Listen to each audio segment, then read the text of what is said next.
Hey boys and girls, today I'm going to share with y'all my Christmas spice ornament recipe, and if you're at home, I hope that you can do this. If you are coming to school right now face to face, we will do this in class. So if you're home this week, then you're going to do it next week with me. So online we see this recipe for Christmas spice ornaments. Now you need a few things, but they're very inexpensive to come across. Cinnamon, cloves, which is something that is in Walmart, Food Line, anywhere, and you don't need very much. Nutmeg, applesauce, some Elmer's glue, the liquid glue, and some cookie cutters. And you can use some ribbon to help you hang it. Wax paper is just for you to lay it on. You could lay it on whatever your parents want you to. And then the straw is really just to poke a hole. Okay?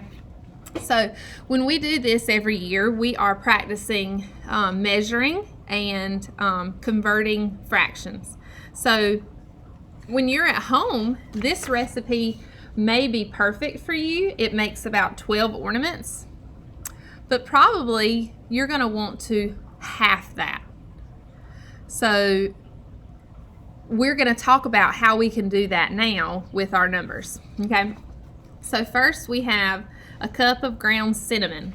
Well, if we want to half that, then we could make, what's half of 1? It would be 1/2.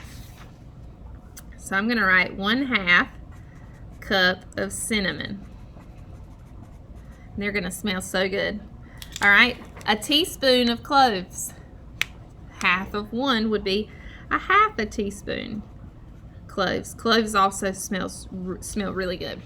Next is a teaspoon of nutmeg. Of course, half of that would be a 1/2 teaspoon of nutmeg. Also smells really great. If we're halving it, instead of 2 tablespoons of glue, we're going to just need 1 tablespoon of glue. The glue is important. We got to have the glue. Cookie cutters, ribbon, wax paper, straws. Okay, you may even want to cut this in half again. Maybe only make like 3 ornaments. So if we did that, then we would cut everything in half again. So half of half would be what? Think about if you have a pizza, you cut it in half. Half of that would be 1/4. So you could do 1/4 of the cinnamon, 1/4 of the cloves, 1/4 of the nutmeg, then a 1/2 tablespoon of glue. Okay? Now here in class, normally I double the recipe because I have more than 12 students in my class. So it's up to you. You know, you might want to do this with your family and make a lot. Let's see, I might have one right here. I usually keep some in my desk.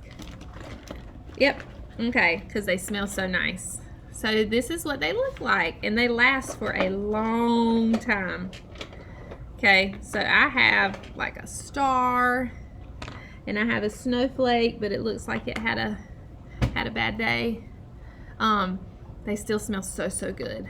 So there's something that do last for a long time. They do get a little crumbly, but you can keep them for several years. So that's, you know, one reason why I like doing that. Okay, so then you read your instructions. You combine your cinnamon, your cloves. Oh, we totally skipped the applesauce. You need applesauce. Okay, here's a good one. So if we're finding half of 3/4, that's a good one.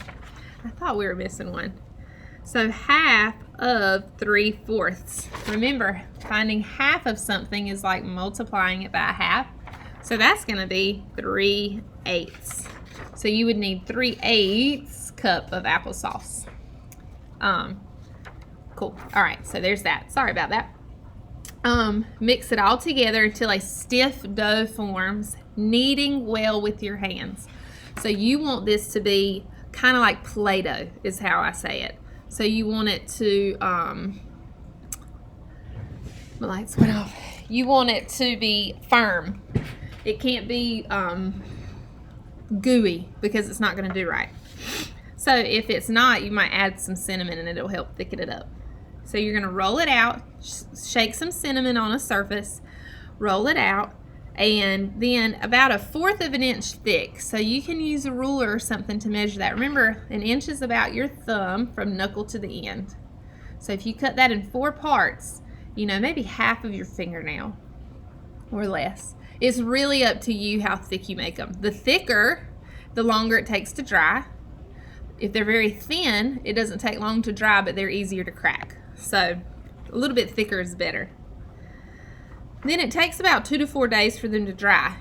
Turn them every day. At the end of the day, turn them on the other side so that side gets some air. When they, before you let them dry, take your straw or a pencil or something, stick through it so you've got a hole to tie your ribbon on. And then you can hang them on your tree and they smell so, so good.